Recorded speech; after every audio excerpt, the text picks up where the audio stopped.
पहली बात तो भैया, आप कौन? आप हैं? मतलब ये प्रश्न पर्सनल आपका या किसी और के लिए? हाँ, क्योंकि हमारे यहाँ पर्सनल ये वार्ता होती है, लोक व्यवहार की नहीं। इसमें कोई शर्माने की जरूरत नहीं। इसमें आपने लिखा व्यसन में डूब करके जो कुक्रिया करते हैं एवं उनसे होने वाली जो खराब परिस्थितियां वह कैसे ठीक हो।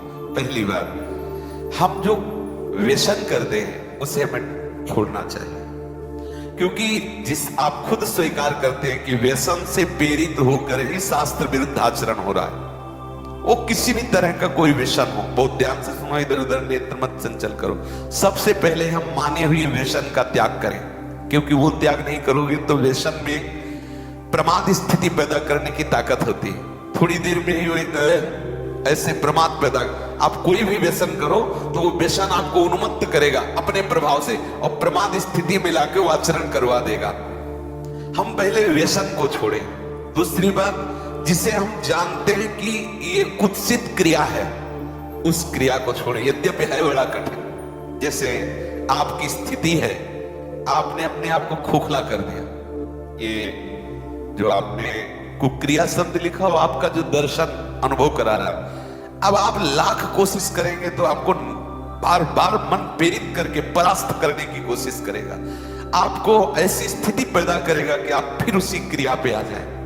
पर एक बार हिम्मत करके आपको जलना होगा, तभी आप बलवान हो सकते हो। बिल्कुल ठीक समझना, नहीं आपके आंतरिक बल को नष्ट कर दिया इस क्रिया ने, इस व्यसन ने आपको नष्ट। अब आपको बलवान हो, आप पुनः वैसे हो सकते हो। कितनी अवस्था है आपके शरीर की? है 30। कोई बात, अभी चांस है, अभी आप सुधर सकते हो। तो आप पहले क्या व्यसन करते हो? अच्छा चलो, जो भी हो तो आप उसे आज नियम लोग मैं नहीं करूंगा, छोड़ सकते हो? ऑलरेडी छोड़ दिया, ऑलरेडी मतलब बराबर छोड़ दिया। कुक्रिया, कुत्सित क्रिया, हाँ हम समझ रहे, दरअसल आप उसे छोड़ रहे हैं आज कसम खा के। नहीं, महीना पूरा होने में जो प्रमत्त स्थिति आएगी वो सारी कसम असम खोटी में टंगवा देगा, क्योंकि वो एक ऐसी उन्मत्तता होती, प्रमाद स्थिति होती है। किन्हीं लोगों के हृदय में धारणाएं भर दी गई हैं कि कोई एक थैली है ब्रह्मचर्य की, और जब वो ओवर हो जाती है तो वो हट जाती है, ऐसा धारणा बैठा। ऐसा नहीं है।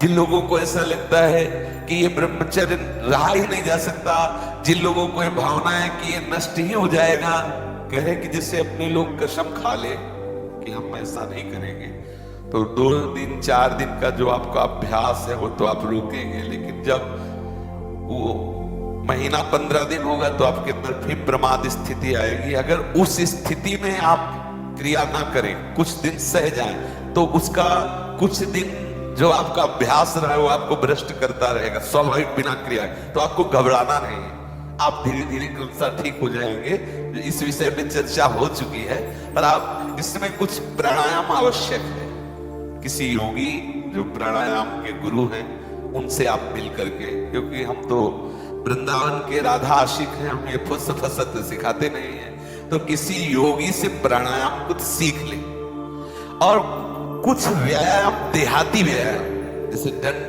बैठक, दौड़ लगाना आदि को, मतलब हमारे प्राण शक्ति को थोड़ा सा व्यायाम के द्वारा एक बल मिलता है।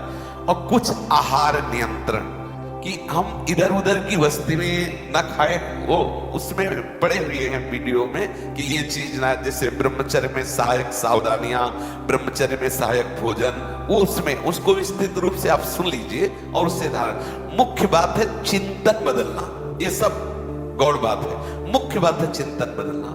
यदि हमारा चिंतन विषय लोलुप बना रहा तो चाहे जितना सात्विक भोजन करो, चाहे जितना आप नहाओ धो पवित्र व्यायाम सब, लेकिन आप रोक नहीं सकते, क्योंकि चिंतन है।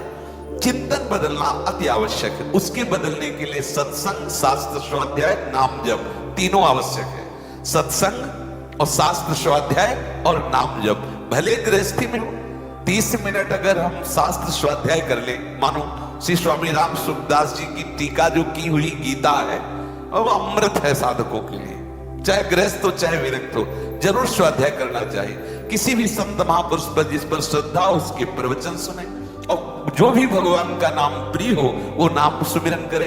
इससे आपका चिंतन बदलेगा, और व्यायाम प्राणायाम से शरीर की नस नाड़ियां मजबूत होगी, शुद्ध आहार से आपको एक सपोर्ट मिलेगा। तो आप तीनों पर दृष्टि डालें, आहार ठीक हो, भजन साधन से चिंतन आप अपना ठीक कीजिए, और संकल्प दृढ़ निश्चय के द्वारा उन अशुभ क्रियाओं को दूर कीजिए। जो अशुभ क्रियाएं आप करते रहे तो आप सुधर जाएंगे, नहीं तो देखो कुछ दिनों बाद ऐसा होने लगेगा, आप देखना आपकी विचार शक्ति लुप्त हो जाएगी, आपके अंदर बिना किसी कारण के शंका बनी रहेगी, भय बना रहेगा, घबराहट बनी रहेगी, हर व्यक्ति से बात करने में चिड़चिड़ा बना है, मतलब कितनी तरह की परेशानी आ जाएगी।